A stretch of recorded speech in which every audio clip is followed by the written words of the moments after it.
A single mum with a 6-year-old son, driven by your ex's half-price for veterans and kids under 5 promo.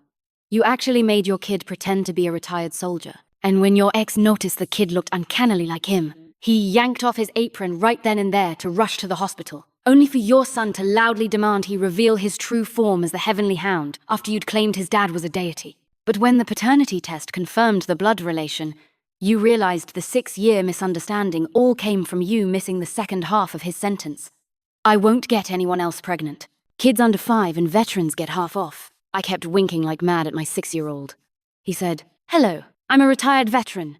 My ex," now the cafe owner arched a brow. "Your kid. Pretty smart." I shot back. "He takes after you." Let me explain. I took my son out over the weekend. He insisted on going into a newly opened cafe downstairs to buy spicy sticks. I sighed. "Kyle, cafes don't sell spicy sticks." He was unconvinced. "The trash can had me. So why can't the cafe have spicy sticks?" "That one's on me." I told him he was picked up from a trash can. I didn't think he'd remember. Worse, the kid recently learned how to draw inferences. Great. Truly my son. With no choice, I took him inside. I didn't expect to run straight into a man. As soon as the door opened, my hand accidentally landing on his chest. Nice. The build matched too completely my type. My heart started racing, until the man looked down at me, and the deer in my chest died on the spot. Of course, the one day I don't check the horoscope, I run into my ex. Judging by his outfit, he worked here. Not doing great, huh? Jason looked me over, raised a brow. What a coincidence. I grabbed my son's hand. "Son, say hi to the big brother." "Kyle." "Big brother." I grinned shamelessly. Felt great taking advantage. Jason, ever the stoic, stepped behind the counter. "What would you like?" "Grand opening today. Kids under 5 and veterans get half off. No way I'm passing up a discount from an ex." I kept signaling wildly to my 6-year-old. "Hello, I'm a retired veteran." Jason snorted. "Smart kid. Takes after you." He practically slapped me with sarcasm. I shot back instantly. "No, clearly, he takes after you." The air froze. I realized what I'd just implied and swallowed. Want to hear my explanation first?" Jason didn't answer. Instead, he started untying his apron. An employee hurried over. "Boss, you're leaving already." "Hospital." "You sick?" "Paternity test." I shrank on the side like a terrified quail. Kyle was an accident. I never planned to tell Jason. And after all these years, who knew my stupid mouth would betray me now? Seeing Jason storming out, I knew I wasn't escaping this paternity test. Might as well surrender. Fine. Let's do it. He can pay child support anyway, I wouldn't lose. Leaving the cafe, I knelt to show my gentle, well-educated mom persona. "Kyle, Mummy didn't lie. The cafe really doesn't have spicy sticks, right?" Kyle nodded solemnly. "Milk doesn't have cows, right? Mineral water doesn't have minerals, right? Wife cakes don't have wives, right? And his heart doesn't have you, right? Jason, you teach him like this?" I wished the ground would swallow me whole. "What has this kid been watching on my phone?" After the test, Kyle and I sat in the hospital hallway, Jason across from us in silence. After a long moment, he said, "We don't need to wait for the result. This kid, he's obviously mine. Tell me about it." It took me forever to accept that my son's face was nearly identical to his. "You raised him alone all these years. Why? You got a problem?" I looked at him with lazy contempt. He frowned. "Why didn't you tell me?" "Oh, he's the one feeling wronged now. I gave birth. I raised him. None of your damn business." "Isabel, must you talk like this?" I nodded. I gestured toward the elevator like a hotel usher. "If you don't like it, go straight, then left. Bye." He ignored me, crouched in front of Kyle, and ruffled his hair. "Your name's Kyle?" Kyle nodded. "Good boy." I had never seen Jason look like that. We were college classmates and sworn enemies. In my impression, he was always wild, arrogant, untouchable. I froze, hearing him ask, "How about I be your dad?" Kyle's eyes widened. "Dad? So you're the deity?" Jason turned to me, amused. "That's what you told him? His dad is a deity?" I paused 2 seconds. Close enough." Before I finished, Kyle leapt up and jabbed Jason's forehead. "Ha, heavenly hound, show me your true form." "Allow me to explain again." Jason shot me a look. Thanks a lot. Huh? At least you didn't tell him his dad is dead. Fair. I waved. You're welcome. Jason drove us home. Before getting out, I handed him a bank account number. If you feel guilty, just send child support to this card. Any amount works, but after that, we're done. I'm not going to cling to you just because you're his biological father. I hope you'll respect that. Jason said nothing. When I got home, I saw a notification. 200,000 wired to the account. Message. Testing if the number was real. You test a number with 200K. I looked at my clueless kid playing with blocks and felt a pang of guilt. Great. I may have robbed you of a rich dad. Carl's a bit slow, his speech and reactions lag behind kids his age. That's why I always pick him up from kindergarten the moment school ends. I'm afraid he'll panic if he doesn't see me. That day I arrived and saw my co-worker Jessica, whose son is in Kyle's class. She glanced at me and sneered. Yo, Belle, here alone again to pick up Kyle? I smiled. Showing up as half a person might scare you to death. She sniffed. My husband's coming to get me. I mean, I've never seen him. Even if you were widowed, it's not the end of the world. That guy I mentioned last time, you should consider him. Sure, he's 40 and short, but he's rich, okay? Drives an Audi. And he doesn't even mind you having a kid. I really struggled not to take off my size 6 heels and slap her size 9 face. I smiled sweetly. If he's that great, go marry him yourself. Isabel, don't be ungrateful. Let's see what kind of rotten peach you end up with. As soon as she finished, a Ferrari pulled up at the gate, catching every parent's eye. I glanced over, froze. Jason stepped out, dressed sharp, walking straight toward me. I instantly wrapped my arm around his. Honey, I've been waiting forever. I leaned on his shoulder and winked at Jessica. Let me introduce you. This is the supposedly dead husband you mentioned. Turns out he resurrected. Right then, Kyle ran out, saw Jason, and beamed. Daddy! That sealed it. Seeing Jessica deflated so hard made me euphoric. In Jason's car, I couldn't help punching the air left and right. Take that! Take that! Take that! In the rearview mirror, I caught Jason trying not to smile. What are you laughing at? I huffed. Fine. I owe you one. I'll return the favor next time. When we reached my complex and I got ready to get out, I spotted Jessica's car behind us. Oh, hell. I forgot she lives across the hall. I turned to say something, only to see Jason secretly holding Kyle's tiny hand. When I caught him, he awkwardly rubbed his nose. There was a mosquito, I said. Kyle's asleep. I can't carry him. Help me bring him up. Jason's eyes lit up instantly. That expression? Like a starving husky being handed a steak. He carried Kyle behind me, Jessica trailing him, watching us enter the apartment. The moment I opened the door, a figure on the couch scared the life out of me. Julia, what the hell is wrong with you? Breaking into my apartment again?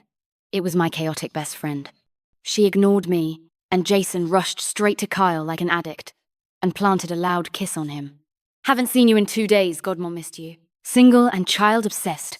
She practically lives at my place. Julia grabbed the suitcase she'd packed, scooped Kyle up, and headed for the door. I'm taking him. I'll return him tomorrow.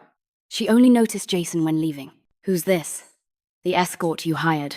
A vein popped on my forehead. No, Julia waved dismissively. Not my business. You two, talk. Then she stormed out with the kid and slammed my door. Jason and I stood there in awkward silence. I pointed outside. Drink? I opened the door just in time to see Jessica's door quietly snap shut across the hall. My entire neighborhood is full of lunatics. I almost never go to bars. The place we went to was Jason's idea. I found a chance to jab at him. So familiar with this place. You come here a lot? He kept a straight face. Friend's place. Once inside, he headed straight for the counter and greeted the bartender. The bartender glanced at me, then teased. Finally brought a girlfriend. Jason paused, but said nothing. I raised a brow. Not really. Hi, I'm Isabel. Holy. The bartender was so shocked he dropped a glass. It's you, the one who dumped Jason and vanished. Made him look for you for years. I froze, staring at Jason. The bartender excitedly waved toward one side. Lay and the guys are here too. A few men came over to greet Jason. I wanted to ask something, but with so many people around, it felt wrong. Jason's friends were warm and lively.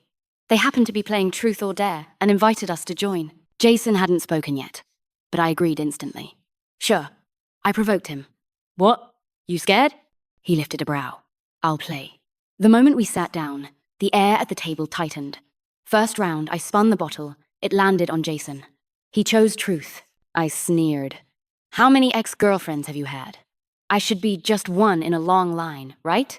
Jason sat back on the sofa, smoking in silence, then downed his drink. Second round landed on me. I chose truth as well. Jason smirked slightly, eyelids half lowered. Isabel, let me ask you this. Weren't you the one who dumped me back then? I didn't answer. Just raised my glass and emptied it. The others saw how we were acting and stayed quiet. Third round, damn it. Me again. What kind of cursed luck was this?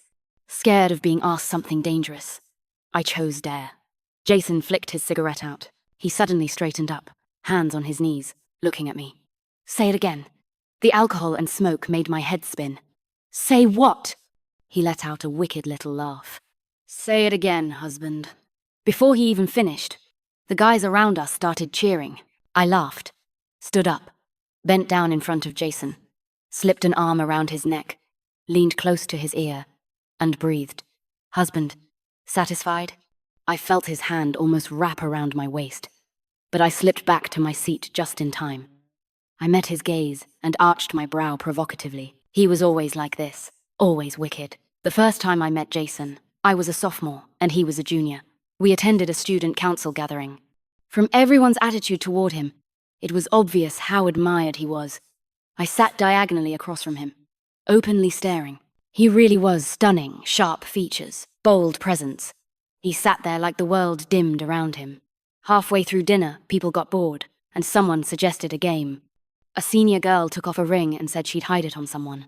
The president had to find who had it. I didn't know where she hid it. Didn't care either, but the president pointed at me first. It's with Isabel, right? I told the truth. No. Impossible. The calmer you are, the more suspicious you are. He suddenly glanced at my feet. Why are your toes curled? Hiding it there. Panic hit instantly. We were at a Japanese restaurant, so everyone had their shoes off. I'd walked all day and somehow worn a hole in my sock. I'd been curling my toes to hide it. The president pushed. What are you clutching with your toes? My dignity. What else? I wanted to cry. Suddenly, Jason took a ring out of his pocket, tossed it into the air, caught it, and raised a brow. It's with me.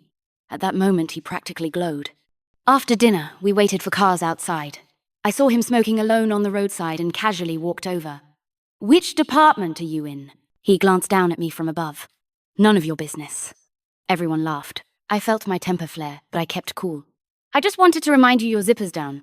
The joke shifted from me to him, and that was how our grudge started. Later, when we met again, I uncovered his secret. That night, I was sneaking off campus to buy late-night snacks.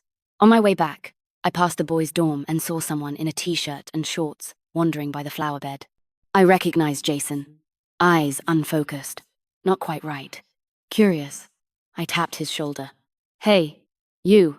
Next second, I was slammed to the ground. Yes, Jason was sleepwalking. I ended up in the hospital with a cast for a week, and Jason stayed as my caretaker. I knew he never lacked admirers. So even though I liked him, I never showed it. Instead, I'd sass him every now and then, and among the many girls who liked him, I became the special one. After all, someone says they like you, you might ignore it. But someone insults you, you definitely talk back. After I was discharged, we gradually drifted apart again, until his sleepwalking episode returned. I was coming back from dinner with my roommates. We were all drunk, especially me.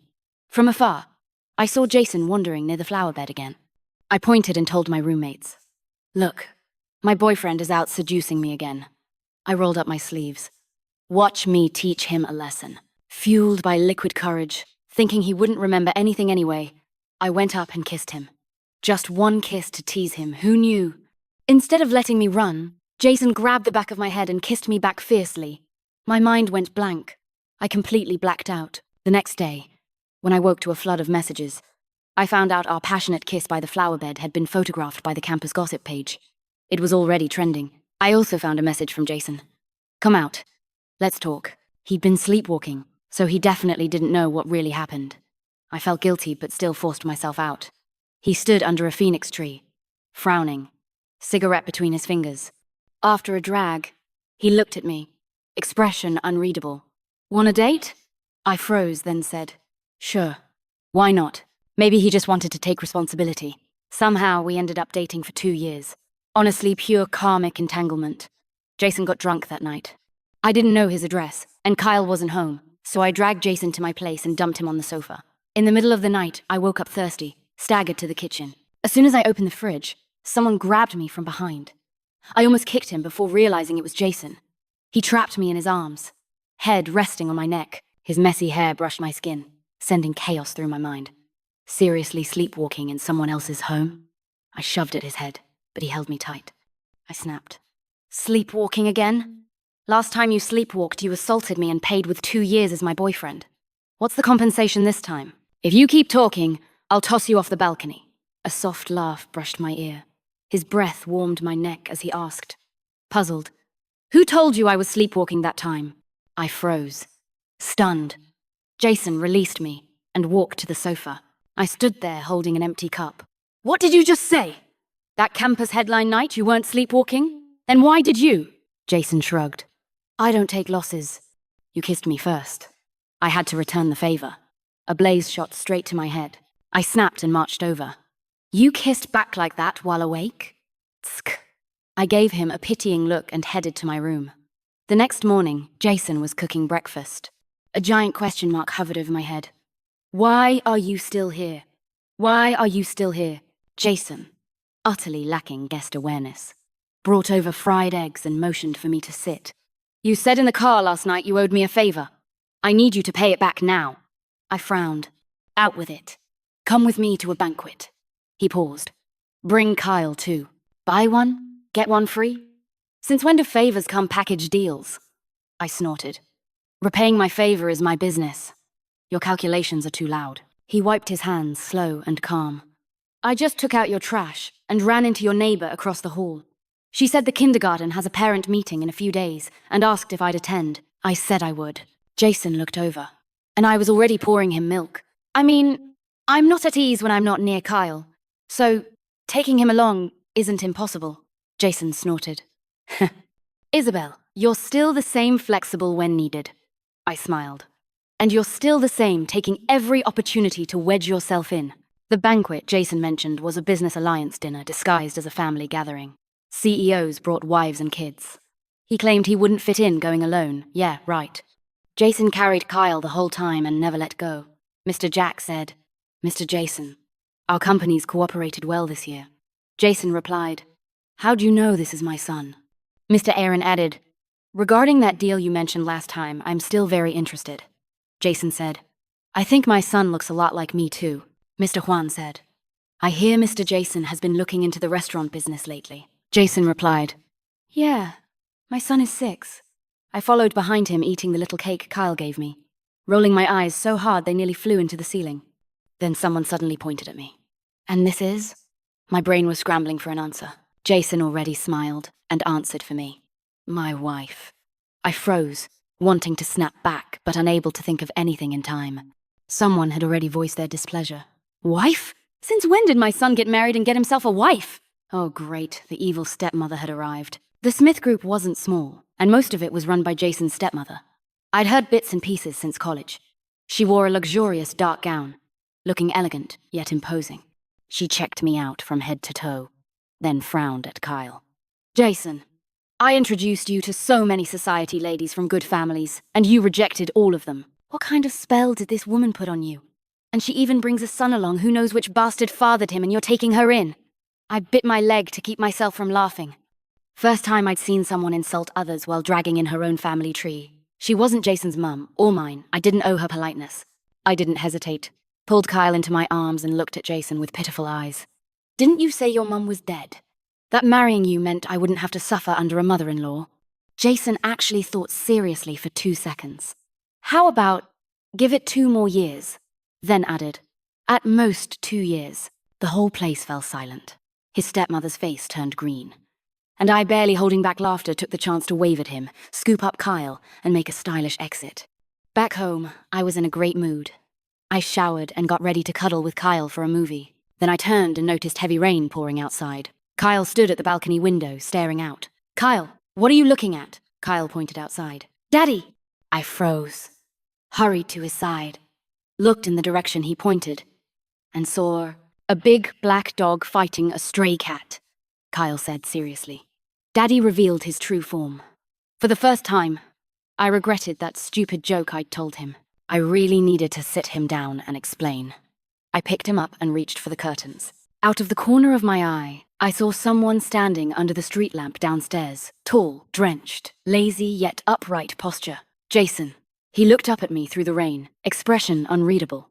5 minutes later, he sat on my couch, announcing matter-of-factly that he'd been kicked out. Chairwoman Anna said if I insist on marrying you, she'll kick me out of the family. That was his stepmother. I stayed unmoved. And I told her I must marry you.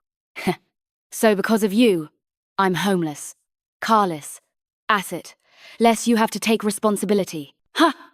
I pointed at the door. Get out. But Kyle suddenly tugged my shirt, pouting. Mummy, Daddy is so pitiful. Don't make him leave. Jason took the chance to grab my other sleeve, hair dripping, looking at me with wide puppy eyes. So pitiful. What kind of karmic debt was I paying? Raising a small one was bad enough, now I had to raise a big one too?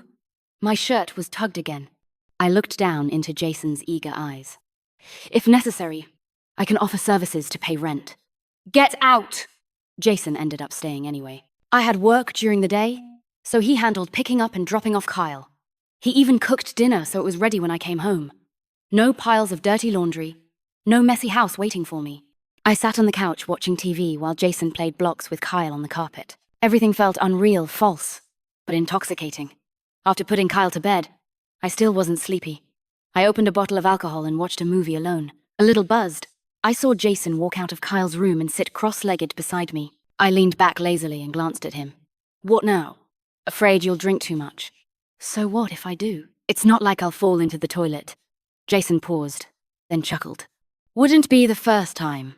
He was talking about when he sleepwalk slammed me, and I spent a week in the hospital. One day, he went to get my meds, and because I'd drunk too much water, I hopped to the bathroom on one leg. After finishing my business like a flamingo, I slipped straight into the toilet and got stuck. When Jason came to the restroom, I covered my face, shouting, "Don't come in!" He froze at the door. When he figured out what had happened, he shut his eyes, turned around, and with a straight voice barely holding back laughter asked, "Are you sure you don't want me to pull you out?" When I finally got out, my dignity was dead. Jason leaned on the window, serious as ever. Look at it this way. If you were thinner, you wouldn't have gotten stuck at all. You'd have fallen straight in. You're lucky, I said. Great comfort. Don't ever comfort me again. He finally burst out laughing. I buried my face in the blanket, red like a boiled shrimp, and faintly heard him add, "If it comes to it, I'll take responsibility. Being 20 was great. You could say wildly irresponsible things like that and mean it." The living room lights were dim. I stared into Jason's eyes, everything hazy. "Does the wine taste good?" he asked. I pushed the bottle toward him. "Try it." He didn't drink it, just pushed it aside, leaned over the table, and kissed me. Quick and soft. He wiped his lips and smirked. Sweet. I stared at him for 2 seconds, grabbed his collar, and kissed him hard, seeing the storm in his eyes. I returned his line. "I don't take losses. You kiss me, I'm kissing you back." The next second the world spun, and I sank into the couch, floating into the clouds, then falling mid-air. From the living room to the bedroom, utterly unstoppable. The next morning, I rubbed my temples and immediately got pulled into a warm embrace. Honestly, I was dazed. It took me a long moment to remember the ridiculous thing I'd done. I frowned and shoved Jason away. He woke up, a voice still hoarse. "What's wrong?" I massaged my temples, trying to stay calm. "I was drunk. And you were drunk too?" He raised a brow. "What? You're not taking responsibility now?" I inhaled deeply, got up slowly, grabbed 200 yuan from my wallet, and handed it to him. His face went from flush to green. "Isabel, the hell is this?" I said nothing. Jason's expression turned icy. Without a word, he got dressed and left. I was a mess. I kept wanting to stay away from him, but he was a flame to a moth. I couldn't help flying toward him. After dropping Kyle off at kindergarten, I met someone familiar in the elevator. I stared for several seconds before remembering he was the Smith Group CEO's secretary, who'd helped Jason handle paperwork back in college. I pressed the button for the 13th floor my home. "Looking for Jason?" I asked. He nodded politely, delivering documents he needs to sign. I answered honestly, "But he's not at my place anymore." The secretary blinked at his phone. "But he said he's home." He pressed 14. When the elevator stopped at 13, I hit the close button and smiled. Good timing. I need a word with him too. At the 14th floor, I followed the secretary to Unit 1408. The door opened quickly. Jason, towel over his shoulder, opened the door with an annoyed face and turned away without looking. "Didn't I say I'll come to the company later?" The apartment behind him was fully furnished and clearly lived in for a while. I laughed coldly. "So should I congratulate young Master Jason on having a house, a car, and assets after all?" Jason turned, stunned. I clapped. "Great performance. Must be hard for a rich heir to abandon all that and come play hardship with me. But now the show's over and well performed. You've gotten what you wanted from me. Now do me a favor and don't appear in front of me again, okay?"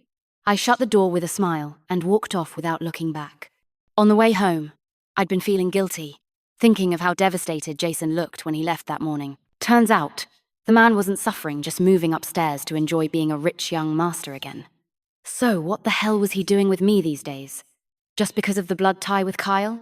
Thinking about it made my skin crawl.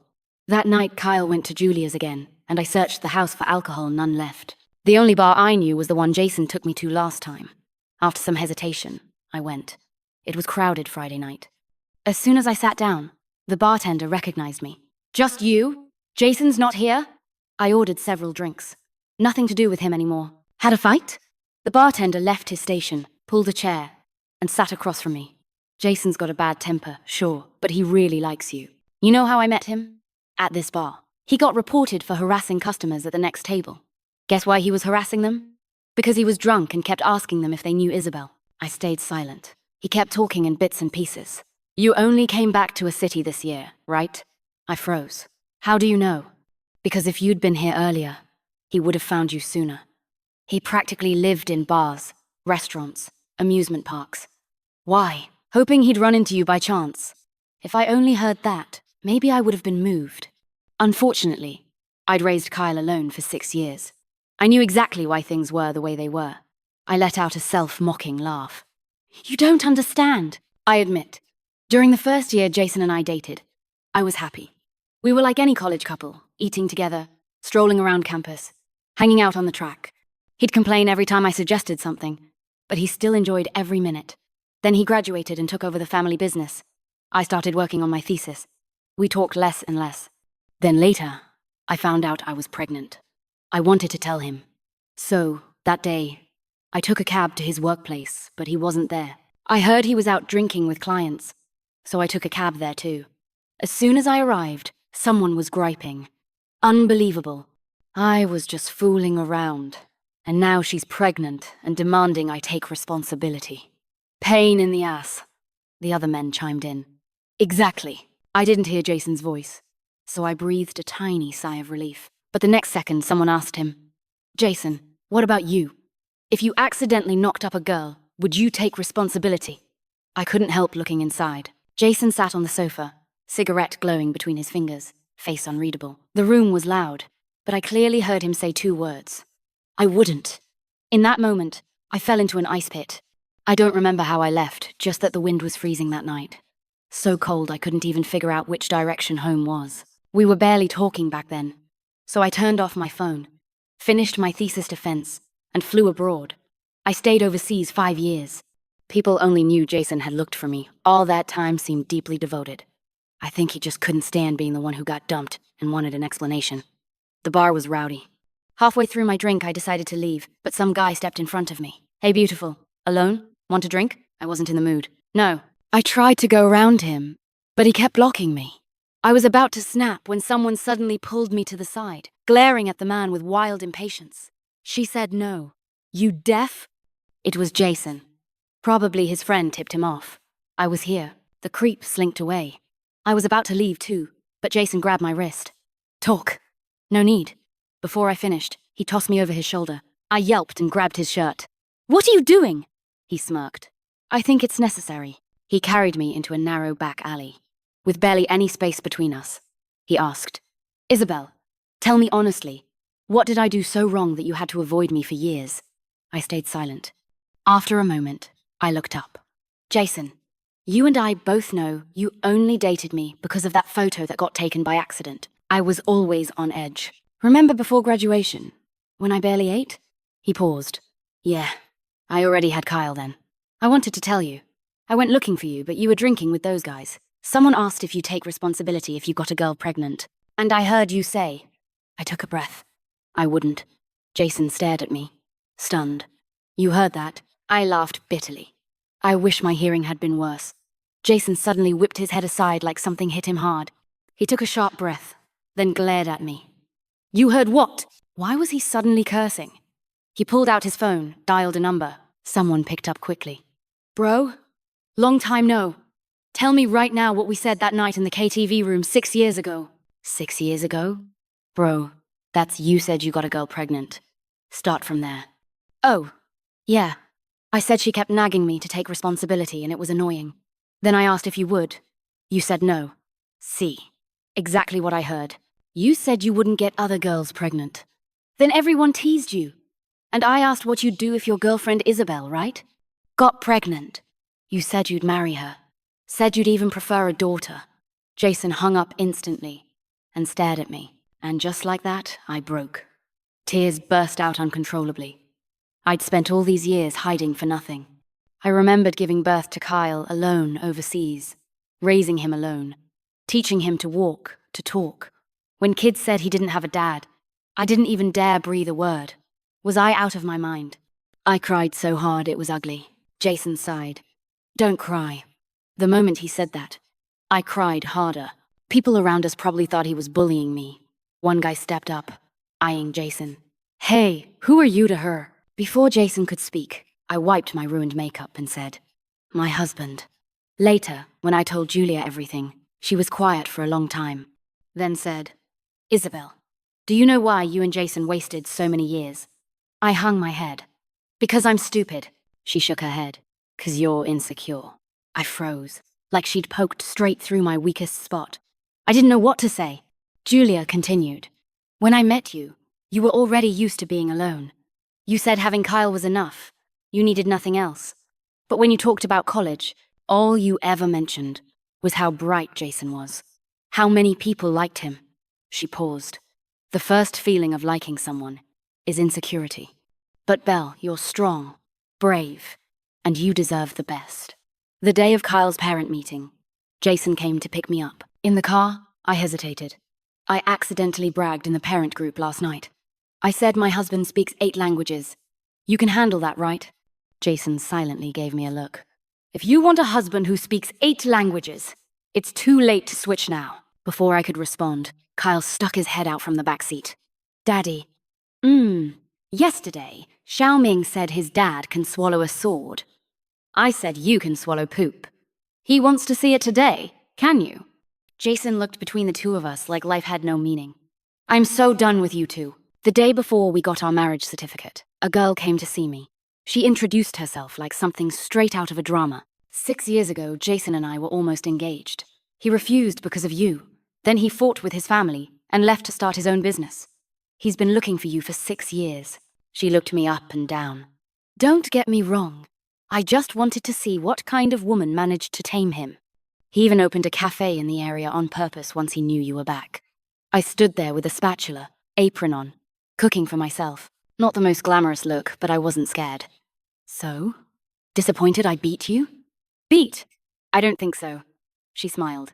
"If a man doesn't like me, I don't like him either. Actually, I've got my eye on a guy recently. Impossible to chase. So I figured I'd ask you for tips." "Oh? So getting Jason means I'm suddenly a romance guru?" I thought for a moment and waved her closer.